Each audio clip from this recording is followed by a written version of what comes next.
बेईमानी बहुत हो चुकी, मनमानी, गैस बिजली और पानी की परेशानी बहुत हो चुकी, महंगाई बहुत हो चुकी, रुसवाई आ गई, रहनुमाई एक तूफानी।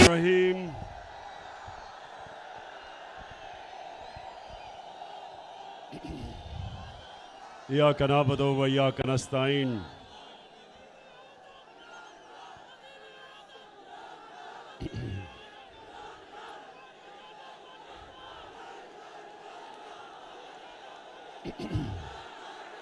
शुक्रिया शुक्रिया शुक्रिया। अलीपुर, मैं सबसे पहले इस शानदार इस्तकबाल का आपका दिल से शुक्रिया अदा करता हूं। बहुत बहुत शुक्रिया। मुझे अलीपुर और जतई, मुझे अंदाजा नहीं था इतने ज्यादा लोग होंगे।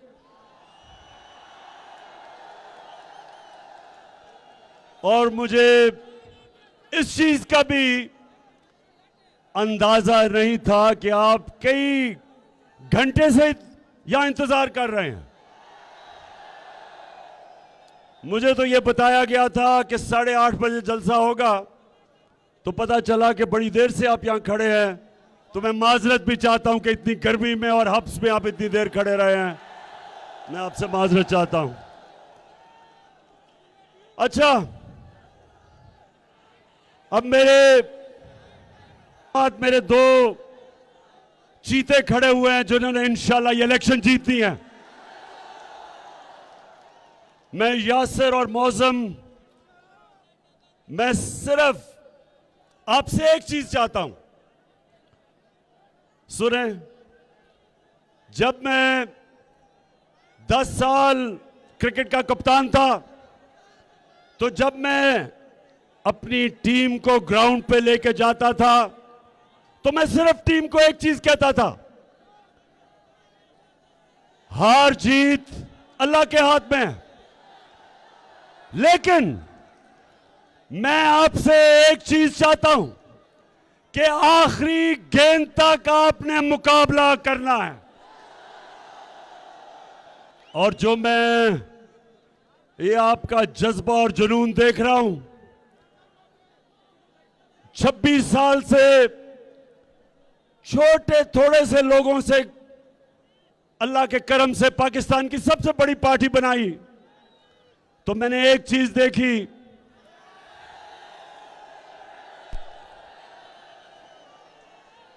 कि जो मर्जी कर लें, अगले पैसा खर्च करें, पुलिस का इस्तेमाल करें, जो मर्जी कर दें, जज्बे को कोई शिकस्त नहीं दे सकता।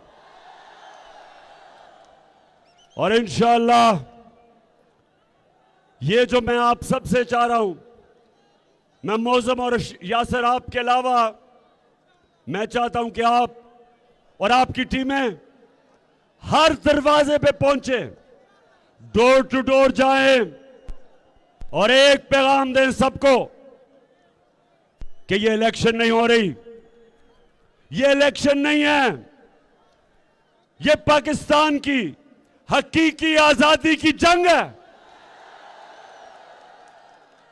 जो एक अमेरिकी साजिश के तहत हमारे ऊपर पाकिस्तान के नामवर डाकुओं को मुसल्लत किया।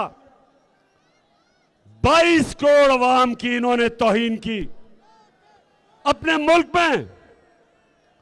मुल्क में अमेरिका एक जमानत पे कोई भी शख्स हो, उसको वो चपरासी भी नहीं बनने देता। यहां इन्होंने एक मुल्क के डाकू को वजीर आजम बना दिया है।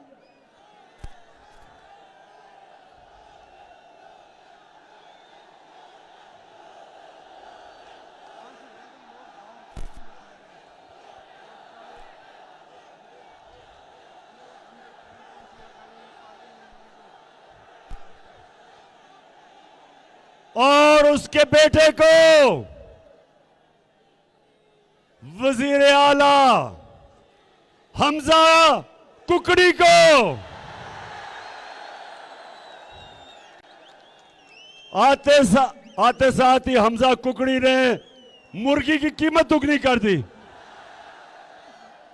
और अंडों को 36% उनकी कीमत बढ़ा दी। तो मेरे अलीपुर जतोई के लोगों, मेरे शहरियों, मेरे बाशऊर और दलेर शहरियों, ये जंग आपकी है। आपने हर घर जाना है, आपने लोगों को जगाना है कि अगर हमने इन चोरों को शिकस्त ना दी और खास तौर पे इन लोटों को, अलीपुर आपने जब, और मैं खास तौर पे नौजवान आपकी जिम्मेदारी लगा रहा हूं, बच्चों की जिम्मेदारी लगा रहा हूं और अपनी बहनों की जिम्मेदारी लगा रहा हूं। जितनी मेरी यहां आज तादाद में बहनें आई, आपको भी हम सलाम करते हैं। आपने लोगों को जगाना है, बेदार करना है कि ये लोग अगर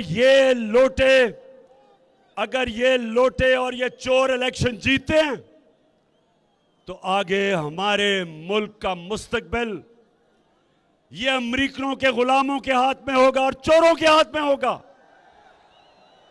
इसलिए मैं आज इतनी दूर आपके पास सिर्फ एक वजह से आया हूं कि आपने इसको जहाद समझना है। अपने मुल्क की हकीकी आजादी की जो जंग है वो जहाद है, ये पॉलिटिक्स नहीं है। तो आप सब ने तैयारी करनी है और मुझे पता है कि ये जो शरीफ खानदान है, इन्होंने जिंदगी में ईमानदारी से कोई चीज नहीं की। इनकी पॉलिटिक्स वो 2 नंबर, इनकी बिजनेस 2 नंबर। इलेक्शंस ये अंपायर साथ मिला के लड़ते हैं। और जब ये नवाज शरीफ क्रिकेट खेलता था अपने अंपायर खड़े करके खेलता था, क्यों? ये 2 नंबर लोग हैं। और दूसरी तरफ आसिफ जरदारी,